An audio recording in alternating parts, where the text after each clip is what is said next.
Most people believe that hard work is its own protection. They believe that if you give years of your life to a place, that place will remember who you are. But there is something no one tells you.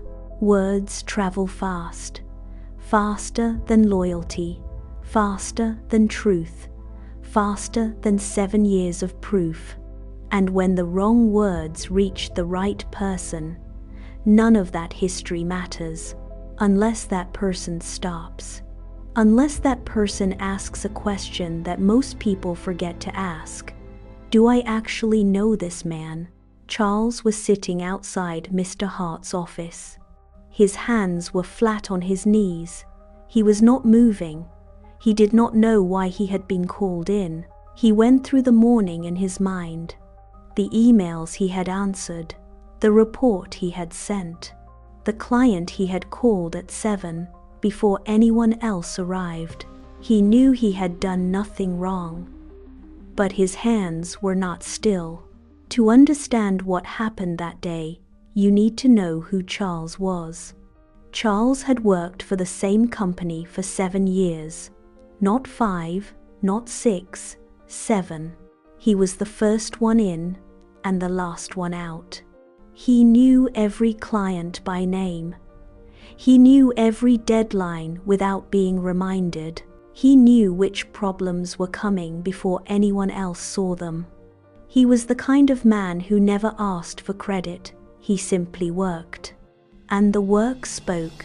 His manager, Mr. Hart, had once said in a team meeting, "If this company has a spine, it is Charles." Charles had kept those words somewhere quiet inside himself. But Charles was tired. Not the kind of tired that sleep fixes, the kind that has weight, the kind that settles in your chest at 2 in the morning and asks a question you are not ready to answer. How much longer can I keep doing this? He had not told anyone, or so he believed. On Thursday afternoon, Charles sat in the break room with Sophia. Sophia was the kind of person who noticed things. She noticed the way he held his coffee without drinking it. She noticed the silence behind his eyes. "You look different today," she said. Charles looked up slowly. "I'm tired," he said. "Really tired." She waited. He looked at the window. "I've been thinking about asking Mr. Hart for a few days off," he said. "Just to breathe. That's all." That was all. Those words.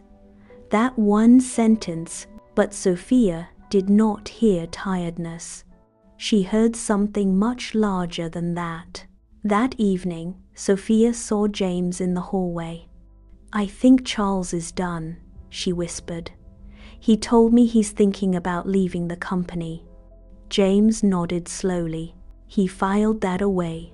The next morning, James sat beside Rachel from HR. "I heard about Charles," he said quietly. "He has already been looking elsewhere.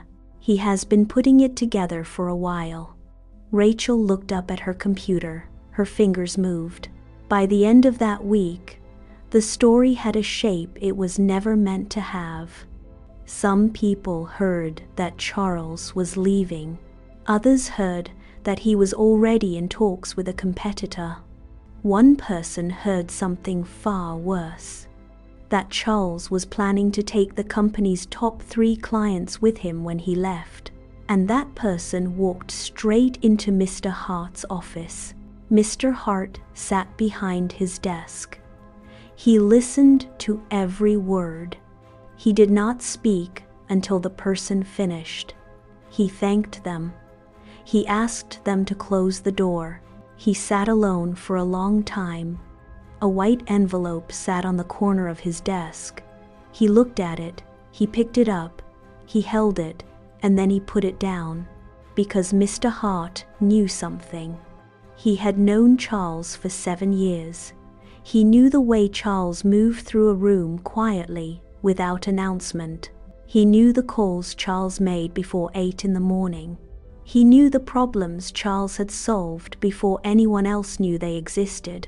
He knew, in the way that only time teaches you to know a person, that what he had just heard did not match the man he had watched for 7 years.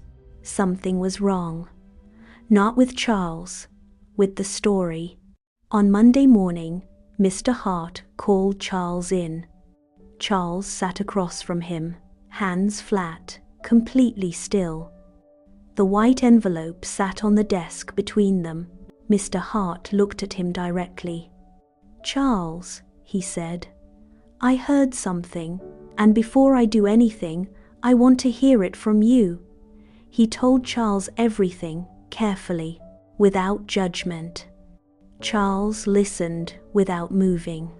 Then he was quiet for one long moment.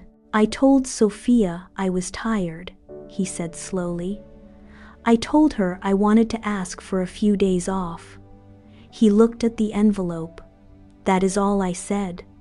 That is all." Mr. Hart studied him. He knew what exhaustion looked like.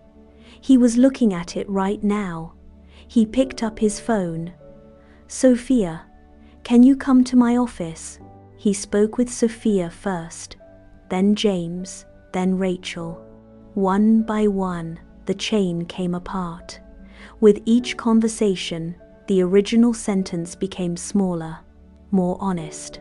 By the time it was over, Mr. Hart knew exactly what had happened, and he knew exactly what had not. Mr. Hart picked up the white envelope. Charles watched without speaking. Mr. Hart tore it in half. Then he tore it again. He placed it in the bin beside his desk and did not look at it again. He looked at Charles. "Go home this weekend," he said, "and take all of next week." Charles did not move immediately. "You are not leaving," Mr. Hart said. It was not a question. "No," Charles said quietly. "I never was." Mr. Hart nodded once. "I know," he said. Those 2 words, "I know," they were the 2 most important words in this entire story. Charles walked out of that building with something most people never receive. A second chance that he never should have needed in the first place. And this story carries 2 truths, not one. The first, Sophia did not set out to hurt Charles. She cared about him. She saw his exhaustion and passed it on the way people do when they don't know what else to do with someone else's pain. But caring about someone does not make you careful with them. And carelessness with fragile things is still destruction, even when it comes from love. So be careful with what you share, and with whom, because the moment your words leave your mouth, they no longer belong to you. They belong to whoever hears them next. The second truth is harder to hear. Mr. Hart stopped. He questioned. He called Sophia. He called James. He tore the envelope in half. But most people in that chair do not stop. Most people read what they are given, believe what they hear, and act.